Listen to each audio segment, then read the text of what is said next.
जैसे कि पहला शमूएल 1:17 में लिखा है, एली ने कहा, कुशल से चली जा, इज़राइल का परमेश्वर तुझे मन चाहा वर दे। यह वचन इनके जीवन में पूरा हुआ। सबको जय मसीह की। मेरा नाम सीमा है, मैं कानपुर की रहने वाली हूँ। मैं अपने जीवन की गवाही देने जा रही हूँ जो मेरे परमेश्वर ने मेरे जीवन में अद्भुत काम किया है। अब मेरी उम्र 23 साल है। जब मेरे पीरियड आने शुरू हुए तो मुझे बहुत हैवी ब्लीडिंग होती थी। मुझे पीसेस निकलते थे मेरी ब्लीडिंग से और मुझे बहुत दिक्कतों का सामना करना पड़ता था। मुझे पेट में मेरे बहुत दर्द रहता था। फिर अप्रैल 2016 में मेरी शादी हुई। फिर भी वैसे ही मेरे पीरियड आते थे। मेरे पेट के निचले हिस्से में बहुत दर्द रहता था। जब मेरी शादी हुई तब मेरी शादी के कुछ समय बाद मैं और मेरे हस्बैंड ने बच्चे के बारे में सोचा। तो मैंने कुछ दिन तो देखा, फिर बच्चा कंसीव नहीं कर पाया। जब मेरे बच्चा नहीं हो रहा था तो हमने और हमारे हस्बैंड ने सोचा कि डॉक्टर को दिखा लेते हैं कि क्या प्रॉब्लम है। मैं और मेरे पति कानपुर के बड़े हॉस्पिटल में गए तो वहाँ पे हमने चेकअप कराया तो डॉक्टर ने बोला तुम्हारे बच्चेदानी में एक बड़ी रसौली है, जड़ वाली। डॉक्टर ने दवा दे दी और उसके बाद उसने बोला कि हम गारंटी नहीं लेते कि तुम्हें बच्चा होगा ही। फिर हमने खाया, 3 के महीने खाया पर कोई फ़र्क नहीं आया। जब मुझे इस हॉस्पिटल से कोई फ़र्क नहीं पड़ा, कोई फ़ायदा नहीं हुआ तो हम दोनों फिर दूसरे हॉस्पिटल में गए। फिर वहाँ भी हमने इलाज कराया, वहाँ भी चेकअप की, वहाँ भी ऐसे ही बताया कि तुम्हारे रसौली है। फिर हमने वहाँ भी इलाज कराया, वहाँ भी कोई हमें फ़र्क नहीं पड़ा। डॉक्टर ने कहा जो तुम्हारे यूट्रस में जड़ वाली रसौली है वो तुम्हारा यूट्रस ही निकालना पड़ेगा क्योंकि तुम्हें कंसीव ही नहीं होगा बेबी, तुम्हें बेबी हो ही नहीं सकता, ऐसा डॉक्टर ने बोला। कहता है तुम चाहे जो मर्जी जहाँ मर्जी करा लो, तुम्हारा यूट्रस निकालना पड़ेगा। तो हम फिर खूब सोचे, ऐसे घर में आए, खूब सोचते थे, ऐसे खूब डिप्रेशन में चले गए। लोग हमें कहते थे ये बांझ है, इसके कभी बच्चे नहीं होंगे। ये कहते ये बंजर ज़मीन है, इसके कभी बीज नहीं होंगे। पर हम रोते ही रहते थे, यही बस टेंशन करके डिप्रेशन में हो गए थे। हम खूब रोते रहते थे। लोग अपने बच्चों को हमारे पास नहीं आने देते थे, कहते थे इसके पास मत भेजो, ये बांझ है, इसके पास हमारा बच्चा जाएगा तो कहीं कुछ कह देगी। लोग हमें जब बुरा भला बोलते थे तो हमें बहुत टेंशन होती थी, हम रोते ही रहते थे। बस ऐसे लगता था इससे तो अच्छा हमें प्रभु उठा ही ले। हमें लगा अभी हमें होगा ही नहीं, हमने विश्वास भी हमने छोड़ ही दिया, आशा ही छोड़ दी। जिस भी डॉक्टर के पास जाते थे बस यही बोलता था कि तुम माँ नहीं बन सकती हो, तुम बच्चा गोद में ले लो किसी का। हमने सोचा हम बच्चा किसी का गोद में नहीं लेंगे। बच्चे न होने की वजह से मैं डिप्रेशन में चली गई थी। मेरे मम्मा का एक दिन फ़ोन आया, फिर उन्होंने बोला कि तू टेंशन मत कर, तुझे बच्चा होगा, परमेश्वर तुझे ज़रूर देगा, तू टेंशन मत कर, तू डिप्रेशन में मत रह, परमेश्वर से बस प्रार्थना कर, तू एक बार खामरा चर्च जाके देख, वहाँ से जुड़ के देख, तुझे प्रभु ज़रूर देगा, वहाँ पे बड़े बड़े काम होते हैं। जब हमने पहली बार खामरा चर्च की ऑनलाइन मीटिंग देखनी शुरू की तो हमें बहुत अच्छा लगा। ऐसे लगा कि परमेश्वर हमें भी देगा, हमारा विश्वास बढ़ा, परमेश्वर ने हमारा विश्वास बढ़ाया। फिर मैं खामरा चर्च की लगातार ऑनलाइन मीटिंग देखती रही। 7 नवंबर 2021 को मैं घर बैठे ऑनलाइन मीटिंग देख रही थी। फिर परमेश्वर के दास ने खास उन बहनों के लिए प्रार्थना की जिनके बेबी नहीं थे। फिर वो प्रार्थना मैंने भी अपने जीवन में रिसीव की थी। मैं देख रहा हूँ बंद गर्भ को खुलते हुए आप लोगों के बीच में। अगर आमीन हो चाहिए आशीष आप नहीं, ये आमीन हो चाहिए, वाला आमीन चाहिए यीशु मसीह के नाम में। ऊंची ऊंची आवाज में आमीन। प्रार्थना को रिसीव करने के कुछ दिनों बाद हमें बाथरूम का प्रेशर बढ़ा तो हम बाथरूम गए। उस बाथरूम के द्वारा मैं गुप्त अंग से वो जड़ वाली रसौली बाहर निकल के आई। मैं परमेश्वर का इस बात के बहुत बहुत धन्यवाद कहती हूँ। जब वो मेरी रसौली बाहर निकली तो हमें विश्वास भी हो गया था कि हम अब माँ बन सकते हैं। दिसंबर 2021 में जब मैंने अपनी प्रेगनेंसी टेस्ट की तो मैं गर्भवती थी। 28 अगस्त 2022 में हमें परमेश्वर ने बेबी बॉय के साथ ब्लेस किया।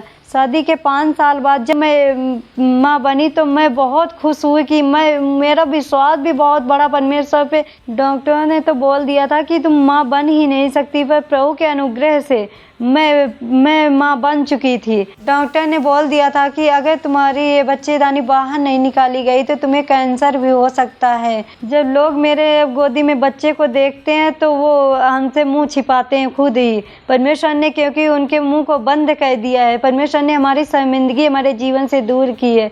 इस बात के मैं परमेश्वर का बहुत बहुत धन्यवाद कहते हैं कि परमेश्वर ने भी हमारे जीवन में बहुत बड़ी गवाही दी है। जिन बहनों के पास बच्चे नहीं, बस मैं उनसे यही कहना चाहती हूँ कि बस परमेश्वर पे एक बार विश्वास करके तो देखे। परमेश्वर देखो उनके जीवन में कितने बड़े बड़े काम करता है। वो भी जैसे हमें बेबी बॉय के साथ ब्लेस किया, वैसे तुम्हें भी, तुम्हारी भी हर एक खुशी के साथ तुम्हें भी हर एक ब्लेसिंग के साथ ब्लेस करेगा परमेश्वर।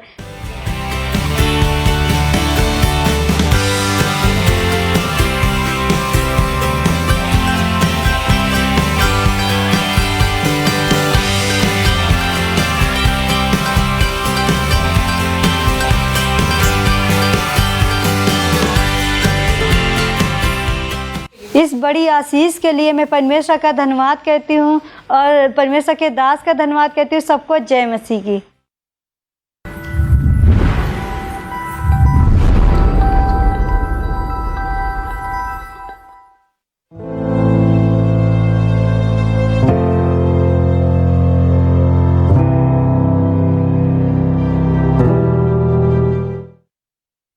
जैसा कि बाइबल में लिखा है, मैं इस नगर का इलाज करके इसके निवासियों को चंगा करूंगा और उन पर पूरी शांति और सच्चाई प्रकट करूंगा। ਸਾਰਿਆਂ ਨੂੰ ਜੈ ਮਸੀਹ ਦੀ। ਮੇਰਾ ਨਾਮ ਥੋਮਸ ਹੈ, ਇਹ ਮੇਰੇ ਵਾਈਫ ਨੇ ਕਾਜਲ। ਅਸੀਂ ਸ਼ਹਿਰ ਧਾਰੀਵਾਲ ਜ਼ਿਲ੍ਹਾ ਗੁਰਦਾਸਪੁਰ ਦੇ ਰਹਿਣ ਵਾਲੇ ਹਾਂ ਅਤੇ ਮੈਂ ਸਾਰਿਆਂ ਨੂੰ ਅੱਜ ਆਪਣੇ ਜੀਵਨ ਦੀ ਗਵਾਹੀ ਦੱਸਣ ਜਾ ਰਿਹਾ। ਦਸੰਬਰ 2021 ਦੀ ਗੱਲ ਹੈ। ਮੈਂ ਆਪਣੇ ਮਦਰ ਨੂੰ ਬੱਸ ਸਟੈਂਡ ਤੋਂ ਲੈਣ ਜਾ ਰਿਹਾ ਸੀ। ਮੈਂ ਬਾਈਕ ਤੇ ਜਾ ਰਿਹਾ ਸੀ। ਬਾਈਕ ਬਹੁਤ ਜ਼ਿਆਦਾ ਸਪੀਡ ਸੀ ਤੇ ਆਊਟ ਆਫ ਕੰਟਰੋਲ ਹੋ ਗਈ। ਸੈਂਟਰੋਂ ਗੱਡੀ ਖੜੀ ਸੀ ਰੋਡ ਤੇ ਉਹਦੇ ਵਿੱਚ ਜਾ ਵੱਜੀ। ਜਿਸ ਵੇਲੇ ਮੇਰੀ ਬਾਈਕ ਗੱਡੀ ਦੇ ਨਾਲ ਵੱਜੀ ਤੇ ਮੇਰਾ ਸਿਰ ਸਿੱਧਾ ਗੱਡੀ ਦੇ ਸ਼ੀਸ਼ੇ ਨਾਲ ਜਾ ਟਕਰਾਇਆ। ਤੇ ਉਸ ਟਾਈਮ ਮੈਨੂੰ ਕੋਈ ਸੁੱਧ ਬੁੱਧ ਨਹੀਂ ਰਹੀ, ਨਾ ਹੋਸ਼ ਰਹੀ। ਜਦੋਂ ਮੇਰੇ ਹਸਬੈਂਡ ਦਾ ਐਕਸੀਡੈਂਟ ਹੋਇਆ ਤੇ ਮੇਰੀ ਮਦਰ ਇਨ ਲੋ ਨੂੰ ਕਿਸੇ ਨੇ ਫੋਨ ਕੀਤਾ ਕਿ ਥੋਮਸ ਦਾ ਐਕਸੀਡੈਂਟ ਹੋ ਗਿਆ। ਜਦੋਂ ਸਾਨੂੰ ਪਤਾ ਲੱਗਿਆ ਕਿ ਇਹਨਾਂ ਦਾ ਐਕਸੀਡੈਂਟ ਹੋ ਗਿਆ ਤੇ ਸਾਡੇ ਘਰ ਬਹੁਤ ਹੀ ਮਤਲਬ ਮੈਂ ਇੱਕਦਮ ਰੋਣ ਲੱਗ ਪਈ। ਫਿਰ ਅਸੀਂ ਇੱਕਦਮ ਗਏ ਹਸਪੀਟਲ। ਜਦ ਇਹਨਾਂ ਨੂੰ ਦੇਖਿਆ ਉੱਥੇ ਜਾ ਕੇ ਤੇ ਬੜੀ ਇਹਨਾਂ ਦੀ ਕੰਡੀਸ਼ਨ ਬਹੁਤ ਖਰਾਬ ਸੀ, ਬੜਾ ਬਲੱਡ ਨਿਕਲਿਆ ਸੀ ਇਹਨਾਂ ਦੇ ਸਿਰ ਵਿੱਚੋਂ। ਤੇ ਫਿਰ ਡਾਕਟਰਾਂ ਨੇ ਇਹਨਾਂ ਨੂੰ ਦੇਖਿਆ ਤੇ ਉਹ ਕਹਿੰਦੇ ਕਿ ਇੱਥੇ ਮਤਲਬ ਇੱਥੇ ਇਹਨਾਂ ਦਾ ਇਲਾਜ ਨਹੀਂ ਹੋ ਸਕਦਾ। ਤੇ ਫਿਰ ਉਹਨਾਂ ਨੇ ਸਾਨੂੰ ਬੋਲਿਆ ਕਿ ਤੁਸੀਂ ਹੋਰ ਕਿਤੇ ਲੈ ਜਾਓ। ਜਦੋਂ ਪਹਿਲੇ ਹਸਪੀਟਲ ਵਾਲੇ ਮੇਰੇ ਹਸਬੈਂਡ ਨੂੰ ਜਵਾਬ ਦੇ ਦਿੱਤਾ ਤੇ ਅਸੀਂ ਗੁਰਦਾਸਪੁਰ ਦੇ ਹੋਰ 2 ਅਲੱਗ-ਅਲੱਗ ਹਸਪੀਟਲਾਂ 'ਚ ਲੈ ਕੇ ਗਏ ਤੇ ਹਸਪੀਟਲ ਵਾਲੇ ਨੇ ਇਹਨਾਂ ਦੀ ਕੰਡੀਸ਼ਨ ਨੂੰ ਦੇਖ ਕੇ, ਇਹਨਾਂ ਦੀ ਕੰਡੀਸ਼ਨ ਬੜੀ ਖਰਾਬ ਸੀ ਤੇ ਉਹਨਾਂ ਨੇ ਇਹਨਾਂ ਨੂੰ ਜਵਾਬ ਦੇ ਦਿੱਤਾ।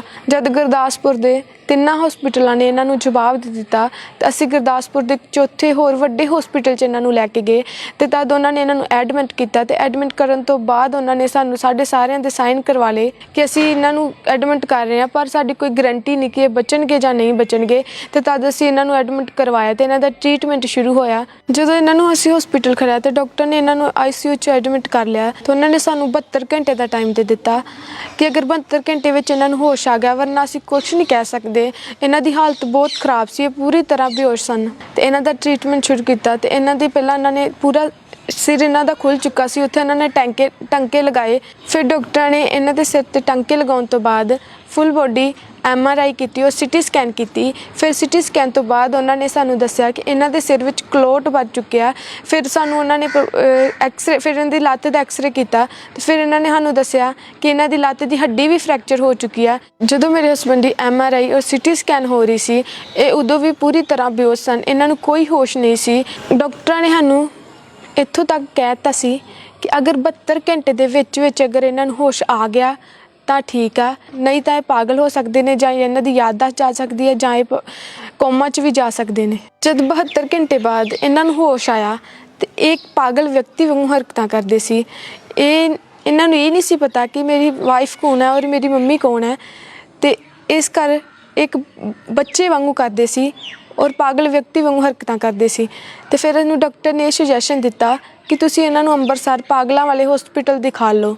ਜਦੋਂ ਡਾਕਟਰਾਂ ਨੇ ਸਾਨੂੰ ਕਿਹਾ ਕਿ ਇਹਨਾਂ ਨੂੰ ਤੁਸੀਂ ਪਾਗਲਾਂ ਵਾਲੇ ਹਸਪੀਟਲ ਅੰਮ੍ਰਿਤਸਰ ਦਿਖਾ ਲਓ ਤੇ ਫਿਰ ਅਸੀਂ ਬੜੇ ਪਰੇਸ਼ਾਨ ਹੋਏ। ਮੇਰੀ ਹਾਲਤ ਬਹੁਤ ਜ਼ਿਆਦਾ ਖਰਾਬ ਹੋਈ ਤੇ ਫਿਰ ਅਸੀਂ ਸਾਰੇ ਬੜਾ ਪਰੇਸ਼ਾਨ ਹੁੰਦੇ ਸੀ। ਇਹਨਾਂ ਦੀ ਮੰਮੀ ਵੀ ਰੋਂਦੇ ਹੁੰਦੇ ਸੀ ਕਿ ਇਹ ਕੀ ਹੋ ਗਿਆ ਸਾਡੇ ਨਾਲ। ਫਿਰ ਜਦ ਇਹਨਾਂ ਦੀ ਹਾਲਤ ਬੜੀ ਖਰਾਬ ਸੀ, ਇੱਕਦਮ ਪਾਗਲਾ ਵਾਂਗੂ ਕਰਦੇ ਸੀਗੇ, ਤੇ ਫਿਰ ਇਹ ਆਪਣੀਆਂ ਡ੍ਰਿਪ ਲਾ ਦਿੰਦੇ ਸੀਗੇ, ਦੌੜਨ ਦੀ ਕੋਸ਼ਿਸ਼ ਕਰਦੇ ਹੁੰਦੇ ਸੀਗੇ ਬੈੱਡ ਤੋਂ, ਤੇ ਕਿਉਂਕਿ ਇਹਨਾਂ ਦੀ ਲੱਤ ਦੀ ਹੱਡੀ ਵੀ ਫ੍ਰੈਕਚਰ ਸੀ, ਉੱਠ ਨਹੀਂ ਸੀ ਪਾਉਂਦੇ, ਤੇ ਫਿਰ ਇਹ ਮਤਲਬ ਕੋਸ਼ਿਸ਼ ਬੜੀ ਕਰਦੇ ਹੁੰਦੇ ਸੀ। ਫਿਰ ਡਾਕਟਰਾਂ ਨੇ ਇਹਦੇ ਹੱਥ ਬੰਨ੍ਹ ਦਿੱਤੇ, ਇਹਨਾਂ ਦੀ ਲੱਤ ਵੀ ਇੱਕ ਬੰਨ੍ਹ ਦਿੱਤੀ ਸੀਗੀ, ਤੇ ਫਿਰ ਉਹਨਾਂ ਨੂੰ ਹਮੇਸ਼ਾ ਬੇਹੋਸ਼ੀ ਵਾਲਾ ਇੰਜੈਕਸ਼ਨ ਲਾ ਕੇ ਰੱਖਦੇ ਹੁੰਦੇ ਸੀਗੇ ਕਿ ਇਹ ਉੱਠ ਕੇ ਰੋਲਾ ਨਾ ਪਾਉਣ, ਕਿਉਂਕਿ ਇਹ ਬੜਾ ਰੋਲਾ ਪਾਉਂਦੇ ਹੁੰਦੇ ਸੀਗੇ। ਫਿਰ ਲਗਾਤਾਰ ਡਾਕਟਰ ਇਹਨਾਂ ਦਾ ਟ੍ਰੀਟਮੈਂਟ ਕਰ ਰਹੇ ਸੀ, ਪਰ ਇਹਨਾਂ ਦੇ ਦਿਮਾਗ ਦੀ ਹਾਲਤ ਅਜੇ ਵੀ ਬਿਲਕੁਲ ਠੀਕ ਨਹੀਂ ਸੀ ਹੋਈ।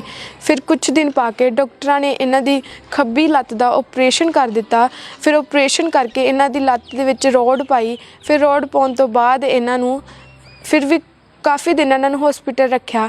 ਫਿਰ ਲਗਾਤਾਰ ਇਹਨਾਂ ਨੂੰ ਹੌਸਪੀਟਲ ਰੱਖਣ ਦੇ ਬਾਅਦ ਇਹਨਾਂ ਨੂੰ ਡਾਕਟਰ ਨੇ ਛੁੱਟੀ ਦੇ ਦਿੱਤੀ। ਫਿਰ ਘਰੇ ਆਉਣ ਤੋਂ ਬਾਅਦ ਵੀ ਇਹਨਾਂ ਦੀ ਹਾਲਤ 'ਚ ਕੁਝ ਫਰਕ ਨਹੀਂ ਸੀ ਲੱਗ ਰਿਹਾ। ਮੇਰੇ ਹਸਬੈਂਡ ਟੋਟਲੀ ਬੈੱਡ 'ਤੇ ਸੀਗੇ, ਔਰ ਇਹਦਾ ਟੋਇਲਟ ਔਰ ਬਾਥਰੂਮ ਵੀ ਬੈੱਡ 'ਤੇ ਹੀ ਸੀਗਾ।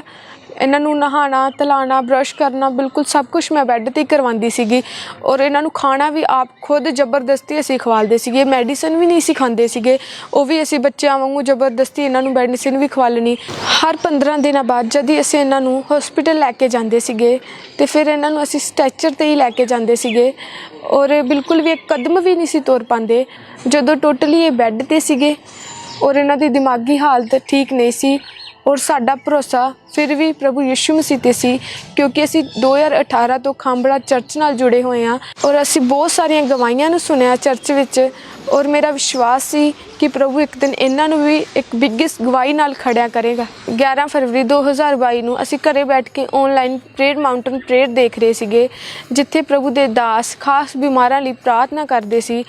जिनको डिप्रेशन का आत्मा कमांड करो, आउट बोलो यीशु मसीह के नाम में।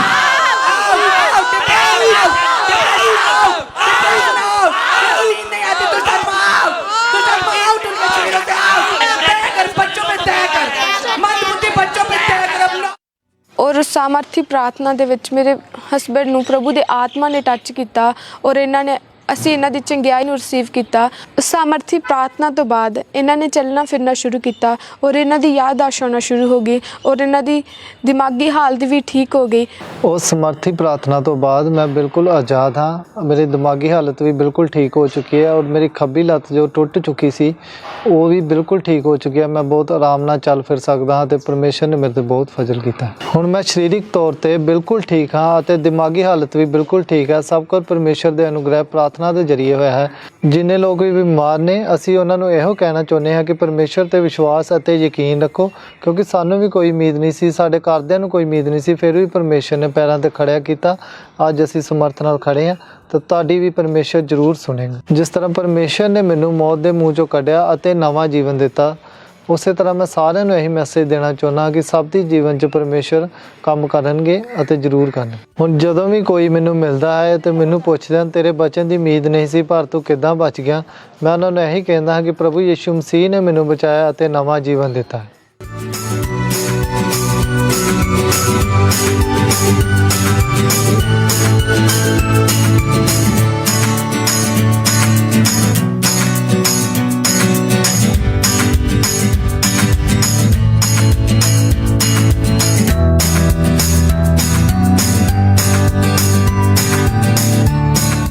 ਮੈਂ ਇਸ ਨਵੇਂ ਜੀਵਨ ਦੇ ਲਈ ਪਰਮੇਸ਼ਰ ਦਾ ਬਹੁਤ ਧੰਨਵਾਦ ਕਰਦਾ, ਪਰਮੇਸ਼ਰ ਦੇ ਦਾਸ ਦਾ ਬਹੁਤ ਧੰਨਵਾਦ ਕਰਦਾ। ਸਾਰਿਆਂ ਨੂੰ ਜੈ ਮਸੀਹ।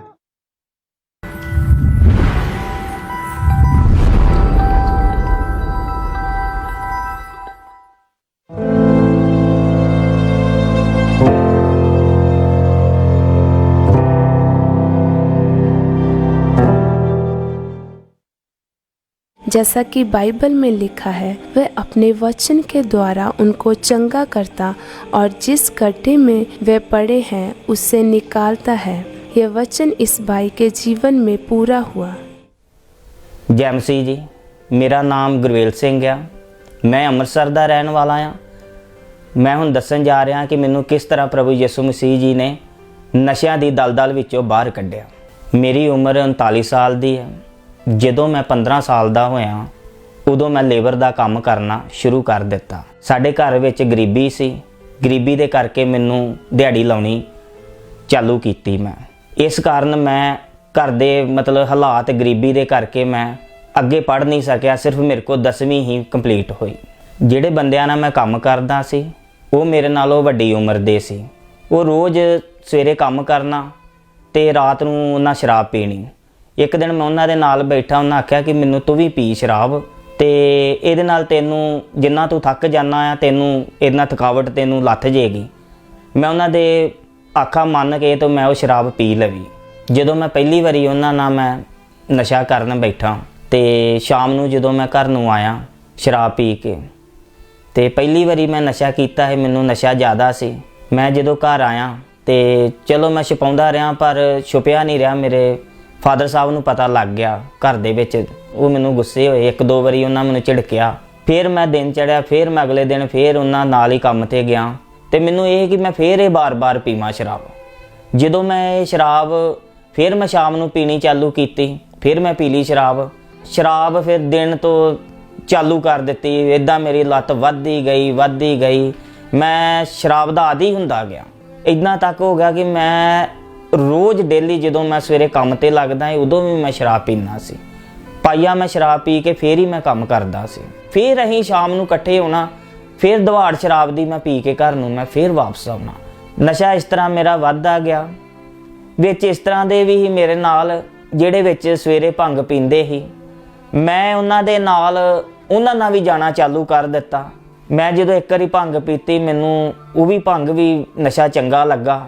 ਇਸ ਤਰ੍ਹਾਂ ਮੈਂ ਕਰਦਾ ਮੈਂ ਰੋਜ਼ ਡੇਲੀ ਸਵੇਰੇ ਭੰਗ ਪੀਣੀ, ਸ਼ਾਮਾਂ ਨੂੰ ਵੀ ਭੰਗ ਪੀ ਲਿਆ ਕਰਨੀ।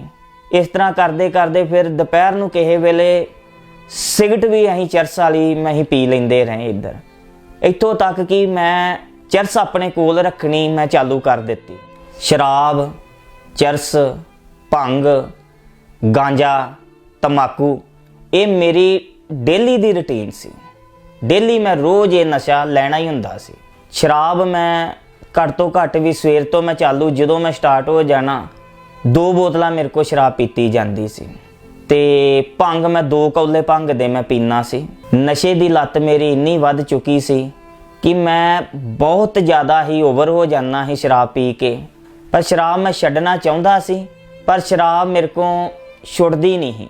ਕਿ ਸਰੀਰ ਮੇਰਾ ਇੱਕਦਮ ਟੁੱਟ ਚੁੱਕਿਆ ਸੀ ਨਸ਼ਾ ਕਰਕੇ ਹੀ। ਤੇ ਮੈਨੂੰ ਘਰ ਦੇ ਇੱਥੋਂ ਤੱਕ ਆਂਦੇ ਕਿ ਹੁਣ ਇਹ ਮਤਲਬ ਬਸ ਇੰਨੇ ਖਤਮ ਹੋ ਜਾਣਾ ਆ, ਇੰਨੇ ਬਚਨ ਦੇ ਹਾਲਾਤ ਨਹੀਂ ਹੈਗੇ ਕਿ ਜਿੰਨੀ ਇਹ ਸ਼ਰਾਬ ਪੀਂਦਾ ਹੈ, ਦਿਨ ਰਾਤ ਨਸ਼ਾ ਕਰ ਰਿਹਾ। ਸ਼ਰਾਬੀ ਮੈਨੂੰ ਕਹਿੰਦੇ ਰਹੇ ਆ ਤੇ ਬਹੁਤ ਹੀ ਜ਼ਿਆਦਾ ਮੇਰੀ ਨਸ਼ਾ ਹੱਦੋਂ ਮੈਂ ਟੱਪ ਚੁੱਕਿਆ ਸੀ। ਨਸ਼ੇ ਦੀ ਮੇਰੀ ਲੱਤ ਇੰਨੀ ਵੱਧ ਚੁੱਕੀ ਸੀ, ਜਿੰਨੀ ਮੈਂ ਦਿਹਾੜੀ ਜੇ ਮੈਂ 500 ਰੁਪਈਆ ਕਮਾਉਣਾ ਸੀ ਤੇ 400 ਦੀ ਮੈਂ ਸ਼ਰਾਬ ਪੀ ਲੈਣਾ ਸੀ। ਬਸ ਇਦਾਂ ਹਾਲਾਤ ਸਾਡੇ ਚੱਲਦੇ ਰਹੇ। ਲੜਾਈ ਝਗੜਾ ਘਰ ਦੇ ਵਿੱਚ। ਮੇਰੇ ਘਰਦਿਆਂ ਨੇ ਮੇਰਾ ਵਿਆਹ ਕਰ ਦਿੱਤਾ। 2007 ਚ ਮੇਰਾ ਵਿਆਹ ਹੋ ਗਿਆ। ਪਰ ਮੈਂ ਨਸ਼ਾ ਫਿਰ ਵੀ ਆਪਣਾ ਜਾਰੀ ਰੱਖਿਆ, ਉਸੇ ਰਫ਼ਤਾਰ 'ਚ ਰੱਖਿਆ ਤੇ ਨਸ਼ਾ ਬਿਲਕੁਲ ਨਹੀਂ ਛੱਡਿਆ। ਕਰਦੇ ਮੇਰੀ ਘਰ ਦੀ ਨੂੰ ਵੀ ਪਤਾ ਲੱਗਦਾ ਗਿਆ ਕਿ ਇਹ ਸ਼ਰਾਬ ਪੀਂਦਾ ਆ, ਡੇਲੀ ਦਾ ਆਦੀ ਆ। ਪਰ ਫਿਰ ਵੀ ਜਦੋਂ ਕਰਦੇ ਵੇਖਿਆ ਕਿ ਇਹ ਜ਼ਿਆਦਾ ਸ਼ਰਾਬ ਆ ਪੀਂਦਾ, ਤੇ ਫਿਰ ਉਹਨੇ ਮੇਰੇ ਨਾਲ ਬੋਲਣਾ ਸਟਾਰਟ ਕੀਤਾ ਕਿ ਤੂੰ ਹੀ ਨਾ ਪੀਆ ਕਰੋ ਇਹ ਸ਼ਰਾਬ। ਮੇਰੀ ਵਾਈਫ ਦੇ ਨਾਲ ਵੀ ਮੇਰਾ ਲੜਾਈ ਝਗੜਾ ਹੁੰਦਾ ਰਿਹਾ। ਕਿਸੇ ਵੇਲੇ ਇੱਥੋਂ ਤੱਕ ਗਵਾਂਢੀ ਛਡਾਉਣ ਆਉਂਦੇ ਰਹੇ ਕਿ ਨਾ ਲੜੋ। ਲਾਗੇ ਆਂਢ ਗਵਾਂਢ ਨੂੰ ਵੀ ਪਤਾ ਸੀ। ਇੱਕ ਦਿਨ ਮੈਂ ਰਾਤ ਨੂੰ ਮੈਂ ਫੁੱਲ ਨਸ਼ਾ ਕਰਕੇ ਮੈਂ ਸੌਂ ਗਿਆ। ਦਿਨੇ ਜਦੋਂ ਮੈਂ ਉੱਠਿਆ, ਮੈਂ ਆਪਣਾ ਸਮਾਨ ਲੈ ਕੇ ਯੂਨੀਅਨ ਅੱਡੇ ਵਿੱਚ ਮੈਂ ਚਲੇ ਗਿਆ ਦਿਹਾੜੀ ਲਾਉਣ। ਉੱਥੇ ਮੈਨੂੰ ਰਾਤ ਦੇ ਨਸ਼ੇ ਦਾ ਇੰਨਾ ਲੋਰ ਸੀ ਕਿ ਮੈਂ ਚੱਕਰ ਖਾ ਕੇ ਮੈਂ ਡਿੱਗ ਪਿਆ। ਮੇਰਾ ਬੀਪੀ ਕੰਟਰੋਲ ਦੇ ਵਿੱਚ ਨਹੀਂ ਸੀ, ਮੈਂ ਬਹੁਤ ਜ਼ਿਆਦਾ ਮੇਰਾ ਬੀਪੀ ਵੱਧ ਗਿਆ। ਜਦੋਂ ਮੈਂ ਚੱਕਰ ਖਾ ਕੇ ਮੈਂ ਡਿੱਗ ਪਿਆ ਤੇ ਕਿਸੇ ਨੇ ਮੈਨੂੰ ਚੁੱਕਿਆ ਨਹੀਂ।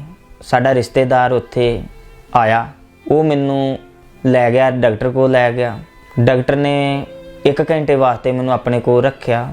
ਉਹਨੇ ਮੈਨੂੰ ਟੀਕਾ ਲਾਇਆ, ਆਂਦਾ ਕਿ ਇਹਦਾ ਬੀਪੀ ਬਹੁਤ ਜ਼ਿਆਦਾ ਵੱਧ ਗਿਆ ਆ। ਫਿਰ ਮੈਨੂੰ ਦਵਾਈ ਦਵਾ ਕੇ ਫਿਰ ਮੈਂ ਆ ਗਿਆ, ਘਰ ਵਾਪਸ ਆ ਗਿਆ, ਮੈਨੂੰ ਲੈ ਆਇਆ।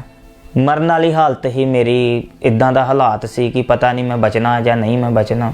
ਫਿਰ ਮੈਂ ਕਟਿੰਗ ਵਾਲੇ ਕੋਲ ਗਿਆ ਵਾਲ ਕਟਾਉਣ। ਉਹ ਮੁੰਡਾ ਮੇਰਾ ਦੋਸਤ ਸੀ, ਉਹਨੇ ਮੈਨੂੰ ਦੱਸਿਆ। ਜਦੋਂ ਉਹਨੇ ਮੇਰੀ ਇਹ ਹਾਲਤ ਵੇਖੀ, ਉਹਨੇ ਮੈਨੂੰ ਖਾਮਰੇ ਚਰਚ ਬਾਰੇ ਦੱਸਿਆ। ਉਹਨੇ ਆਖਿਆ ਕਿ ਉੱਥੇ ਜਾ ਤੇ ਤੂੰ ਇਸ ਤੋਂ ਨਸ਼ਿਆਂ ਤੋਂ ਤੂੰ ਆਜ਼ਾਦ ਹੋ ਜਾਏਗਾ। ਫਿਰ ਮੈਂ ਵੀਰਵਾਰ ਦੀ ਮੀਟਿੰਗ ਮੈਂ ਆਇਆ।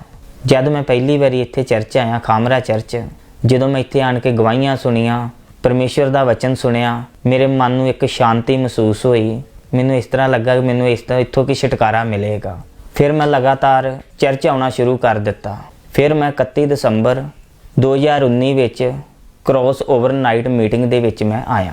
ਉਸ ਦਿਨ ਪਰਮੇਸ਼ਵਰ ਦੇ ਦਾਸ ਨੇ ਸ਼ਹਿਦ ਦਿੱਤਾ ਔਰ ਆਖਿਆ ਕਿ ਜਿਸ ਤਰ੍ਹਾਂ ਤੁਸੀਂ ਇਸ ਅਨੈਂਟਿਕ ਸ਼ਹਿਦ ਨੂੰ ਤੁਸੀਂ ਲਓਗੇ, ਹੀਲਿੰਗ ਨੂੰ ਤੇ ਛੁਟਕਾਰੇ ਨੂੰ ਪਾਓਗੇ। मिरेकल्स एवरी कॉर्नर, हर एक कोने में खुदाबंद का आत्मा को छुए। जब ये मिठास, जब ये शहद आप इसे लेंगे, आप हीलिंग को लेंगे, छुटकारे को लेंगे। आमीन ऊंचा आशीषों जी। ਜਦੋਂ ਮੈਂ ਅਨੈਂਟਿਕ ਸ਼ਹਿਦ ਨੂੰ ਮੈਂ ਲਿਆ, ਮੇਰੇ ਅੰਦਰ ਬਲ ਆਇਆ ਕਿ ਜਿਹਦੇ ਨਾਲ ਮੈਨੂੰ ਮਹਿਸੂਸ ਹੋਇਆ ਕਿ ਅੱਜ ਤੋਂ ਬਾਅਦ ਮੈਂ ਨਸ਼ਾ ਨਹੀਂ ਕਰਨਾ।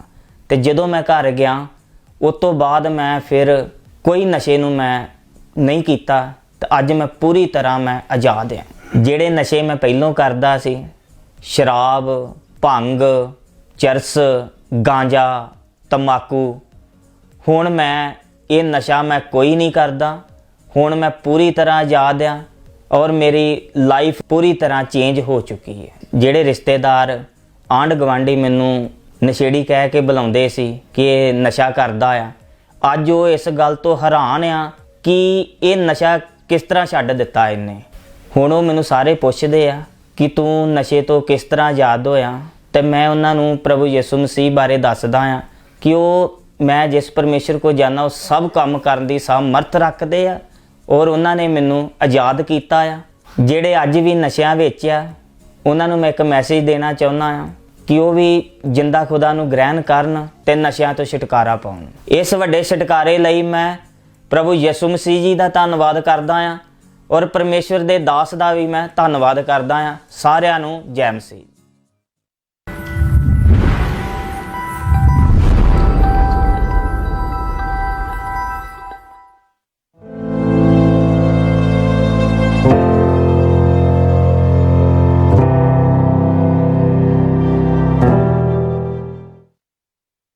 जैसे कि बाइबल में लिखा है, वह थके हुए को बल देता है और शक्तिहीन को बहुत सामर्थ्य देता है।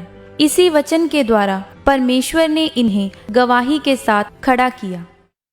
सारिਆਂ ਨੂੰ ਜੈ ਮਸੀਹ ਦੀ। ਮੇਰਾ ਨਾਮ ਸਪਨਾ ਹੈ। ਮੈਂ ਡਿਸਟ੍ਰਿਕਟ ਗੁਰਦਾਸਪੁਰ ਦੀ ਰਹਿਣ ਵਾਲੀ ਹਾਂ।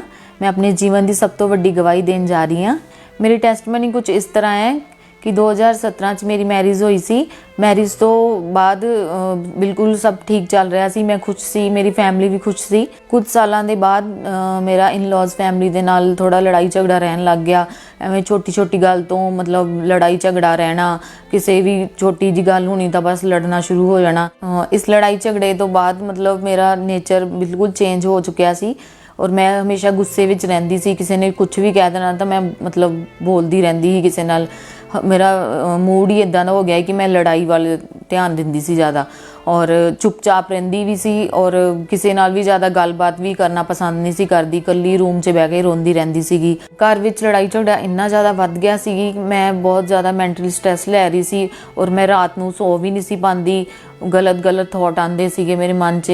ਮਤਲਬ ਇਸ ਲੜਾਈ ਝਗੜੇ ਦੇ ਕਾਰਨ ਮੇਰਾ ਮਤਲਬ ਹਸਬੈਂਡ ਵਾਈਫ ਦਾ ਰਿਲੇਸ਼ਨ 'ਚ ਵੀ ਇਫੈਕਟ ਪੈ ਰਿਹਾ ਸੀਗਾ ਔਰ ਮੈਂ ਬਿਲਕੁਲ ਸਾਡੇ ਦੋਨਾਂ ਦਾ ਆਪਸ ਵਿੱਚ ਵੀ ਪਿਆਰ ਨਹੀਂ ਰਹਿ ਗਿਆ ਸੀ ਔਰ ਮੇਰੇ ਮਨ 'ਚ ਹਮੇਸ਼ਾ ਇੱਦਾਂ ਹੁੰਦਾ ਸੀ ਕਿ ਮੈਂ ਡਿਵੋਰਸ ਦੇ ਦਾਂ ਜਾਂ ਮੈਂ ਸਾਰਾ ਇੱਦਾਂ ਹੀ ਕੁਝ ਛੱਡ ਕੇ ਚਲੀ ਜਾਵਾਂ। ਔਰ ਇਸ ਤੋਂ ਬਾਅਦ ਇੱਕ ਦਿਨ ਇੰਨਾ ਜ਼ਿਆਦਾ ਲੜਾਈ ਝਗੜਾ ਸਾਡੇ ਘਰ ਵਿੱਚ ਵੱਧ ਗਿਆ ਕਿ ਮੈਂ ਆਪਣੇ ਰੂਮ 'ਚ ਜਾ ਕੇ ਬਲੇਡ ਨਾਲ ਆਪਣੀ ਨਸ ਕੱਟਣ ਦੀ ਕੋਸ਼ਿਸ਼ ਵੀ ਕੀਤੀ ਔਰ ਇਹ ਸੋਚ ਰਹੀ ਸੀ ਕਿ ਆਪਣੇ ਆਪ ਨੂੰ ਖਤਮ ਹੀ ਕਰ ਦੇਵਾਂ ਤਾਂ ਸਾਰਾ ਕੁਝ ਖਤਮ ਹੋ ਜਾਏ। ਇਸ ਤਰ੍ਹਾਂ ਮੇਰੀ ਲਾਈਫ 'ਚ ਇੰਨਾ ਜ਼ਿਆਦਾ ਸਟ੍ਰੈਸ ਵੱਧ ਚੁੱਕਿਆ ਸੀ ਕਿ ਮੈਂ ਇੱਕ ਦਿਨ ਬਹੁਤ ਜ਼ਿਆਦਾ ਬਿਮਾਰ ਹੋ ਗਈ ਔਰ ਮੈਨੂੰ ਇੱਦਾਂ ਲੱਗ ਰਿਹਾ ਕਿ ਮੈਨੂੰ ਬਹੁਤ ਜ਼ਿਆਦਾ ਵੀਕਨੈਸ ਫੀਲ ਹੋ ਰਹੀ ਆ। ਮੇਰੇ ਲੱਗ ਰਿਹਾ ਸੀ ਕਿ ਹੱਥ ਪੈਰ ਮੇਰੇ ਕੰਮ ਨਹੀਂ ਕਰ ਰਹੇ ਹੈਗੇ ਔਰ ਫਿਰ ਮੈਂ ਟੈਸਟ ਕਰਵਾਏ ਔਰ ਉਹਦੇ ਵਿੱਚ ਮੇਰਾ ਟਾਈਫਾਈਡ ਆਇਆ ਔਰ ਡਾਕਟਰ ਨੇ ਕਿਹਾ ਕਿ ਪਲੇਟਲੈਟ ਸੈੱਲ ਵੀ ਘਟੇ ਹੋਏ ਨੇ।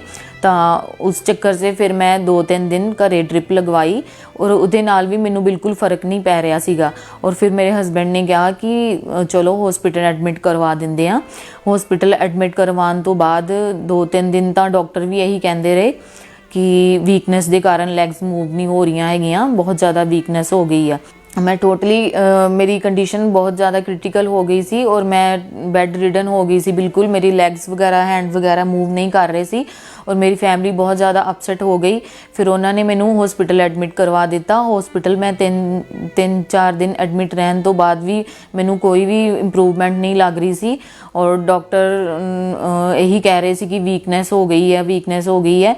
फिर उन्होंने 3-4 दिनों बाद मेरा एक टेस्ट एडवाइस किया जो कि NCV टेस्ट, और उस तो बाद मैनू पता चलिया कि उन्होंने कहा कि तुहानू पैरालाइज का अटैक आया जिहदे कारण तुहाडियां लैग्स दियां और हैंड्स दियां नर्व्स वगैरह ब्लॉक हो चुकियां ने, जिस कारण तुहाडी मूवमेंट नहीं हो रही है। इस चीज़ नू सुन के मैं बहुत ज़्यादा शॉक हो गई और मैं बहुत ज़्यादा टेंशन 'च आ गई कि मेरा हुण की होऊगा। अगर लैग्स और हैंड ही मूव नहीं किते तो मेरी लाइफ अगे किद्दां चलूगी। तो मैं बैड ते बहुत ज़्यादा रोंदी रहिंदी सीगी और 10 दिन फिर मैं हॉस्पिटल एडमिट रही सीगी। ਤਾਂ ਮਤਲਬ ਮੈਂ ਫਿਰ ਬਿਲਕੁਲ ਕਿਸੇ ਤੇ ਡਿਪੈਂਡ ਹੋ ਗਈ ਸੀ, ਬਲਕਿ ਆਪਣੇ ਆਪ ਨੂੰ ਇਦਾਂ ਸੋਚ ਰਹੀ ਸੀ ਕਿ ਮੈਂ ਇੱਕ ਬੱਚੇ ਦੀ ਤਰ੍ਹਾਂ ਬਣ ਗਈ ਹਾਂ। ਖਾਣਾ ਵੀ ਮੈਨੂੰ ਮੇਰੀ ਫੈਮਿਲੀ ਖਿਲਾ ਰਹੀ ਸੀ, ਕੱਪੜੇ ਵਗੈਰਾ ਚੇਂਜ ਕਰਨਾ, ਵਾਸ਼ਰੂਮ ਵਗੈਰਾ ਸਭ ਮਤਲਬ ਡਿਪੈਂਡ ਹੋ ਗਿਆ ਸੀ ਮੇਰਾ ਕਿਸੇ ਤੇ। ਜਦੋਂ ਮੈਂ ਹਸਪੀਟਲ ਵਿੱਚ ਐਡਮਿਟ ਸੀਗੀ ਤਾਂ ਮੇਰੀ ਕੰਡੀਸ਼ਨ ਇਦਾਂ ਦੀ ਹੋ ਚੁੱਕੀ ਸੀਗੀ ਕਿ ਰੂਮ ਦੇ ਨਾਲ ਅਟੈਚ ਹੀ ਬਾਥਰੂਮ ਸੀਗਾ, ਪਰ ਮੈਂ ਬਾਥਰੂਮ ਤੱਕ ਵੀ ਜਾ ਨਹੀਂ ਸਕਦੀ ਸੀ ਪੈਦਲ।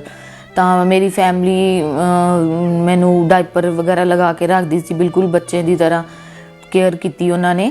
ਉਸ ਟਾਈਮ ਮੈਨੂੰ ਬਹੁਤ ਜ਼ਿਆਦਾ ਬੁਰਾ ਲੱਗਦਾ ਸੀ ਕਿ ਇੰਨੇ ਮਤਲਬ ਮੇਰੀ ਫੈਮਿਲੀ ਮਤਲਬ ਮੇਰੀ ਇੰਨੀ ਕੇਅਰ ਕਰ ਰਹੀ ਆ ਔਰ ਇੰਨਾ ਮਤਲਬ ਬਿਲਕੁਲ ਮੈਂ ਬੱਚਿਆਂ ਦੀ ਤਰ੍ਹਾਂ ਬਣ ਗਈ ਹਾਂ। ਆਪਣੇ ਆਪ 'ਤੇ ਮੈਨੂੰ ਸ਼ਰਮਿੰਦਗੀ ਵੀ ਫੀਲ ਹੁੰਦੀ ਸੀਗੀ, ਮੈਨੂੰ ਕਿੱਦਾਂ ਡਾਈਪਰ ਲਗਾ ਰਹੇ ਆ, ਮੇਰੀ ਕੱਪੜੇ ਚੇਂਜ ਕਰ ਰਹੇ ਆ, ਇਹ ਕਰ ਰਹੇ ਆ, ਉਹ ਕਰ ਰਹੇ ਆ, ਔਰ ਮੈਂ ਬਿਲਕੁਲ ਡਿਪੈਂਡ ਹੋ ਗਈ ਸੀ। ਤਾਂ ਇਸ ਚੀਜ਼ ਨੂੰ ਵੀ ਸੋਚ ਕੇ ਮੈਂ ਰੋਂਦੀ ਸੀਗੀ, ਪਤਾ ਨਹੀਂ ਮੇਰਾ ਹੁਣ ਅੱਗੇ ਕੀ ਹੋਣਾ ਹੈਗਾ।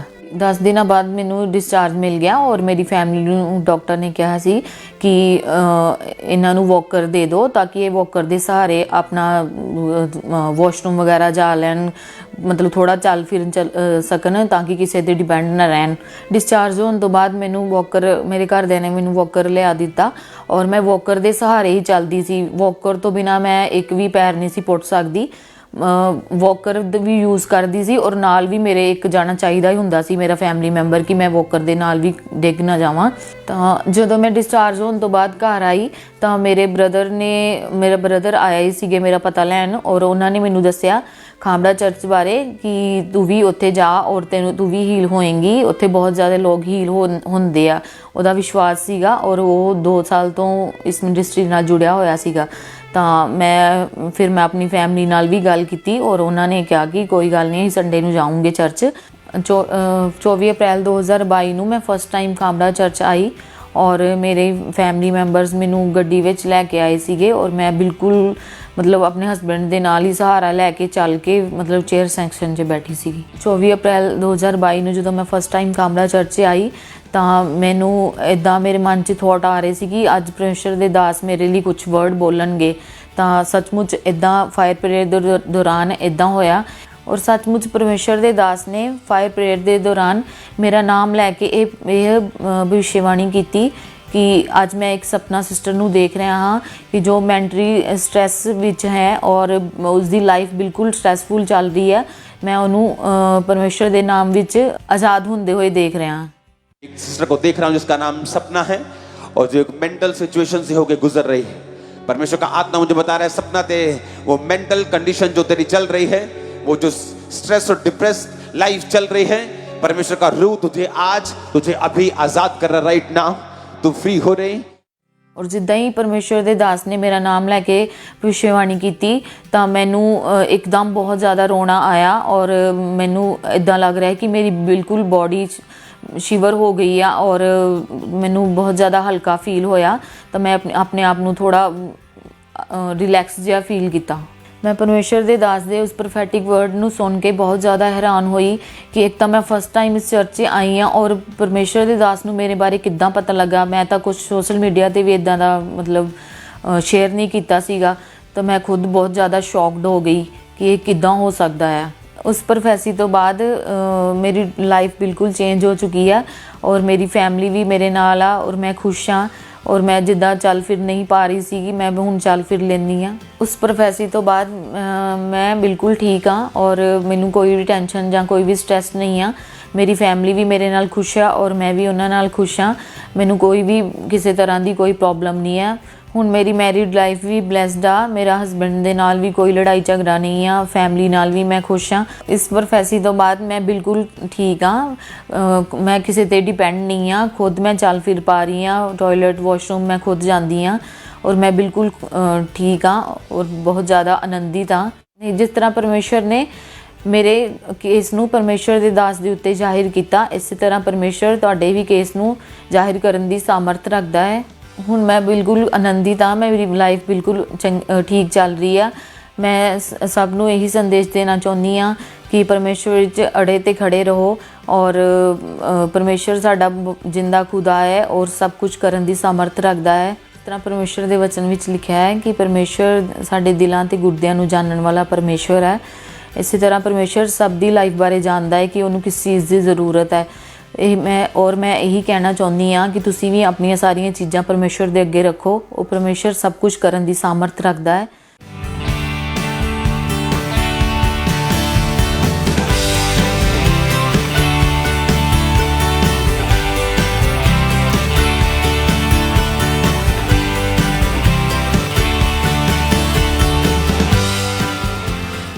ਇਸ ਵੱਡੇ ਛੁਟਕਾਰੇ ਲਈ ਔਰ ਇਸ ਵੱਡੀ ਚੰਗਿਆਈ ਦੇ ਲਈ ਮੈਂ ਪਰਮੇਸ਼ਰ ਦਾ ਬਹੁਤ ਜ਼ਿਆਦਾ ਧੰਨਵਾਦ ਕਰਦੀ ਹਾਂ ਔਰ ਪਰਮੇਸ਼ਰ ਦੇ ਦਾਸ ਦਾ ਔਰ ਪਰਮੇਸ਼ਰ ਦੀ ਦਾਸੀ ਦਾ ਵੀ ਬਹੁਤ ਜ਼ਿਆਦਾ ਧੰਨਵਾਦ ਕਰਦੀ ਹਾਂ। ਮੇਰੇ ਵੱਲੋਂ ਸਾਰਿਆਂ ਨੂੰ ਜੈ ਮਸੀਹ ਦੀ।